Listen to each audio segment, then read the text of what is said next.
National Weather Service in Nashville has issued a severe thunderstorm warning for northwestern Davidson County in Middle Tennessee, southeastern Dixon County in Middle Tennessee, southeastern Cheatham County in Middle Tennessee, until 2:30 p.m. Central Daylight Time.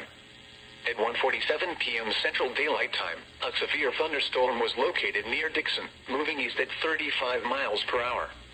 Hazard, 60 miles per hour wind gusts and quarter-size hail. Source, radar indicated. Impact, hail damage to vehicles is expected. Expect wind damage to roofs, siding, and trees. Locations impacted include Dixon, Ashland City, White Bluff, Kingston Springs, Pegram, Burns, Charlotte, Beeman Park, and Bells Bend. This includes Interstate 40 between mile markers 185 and 201.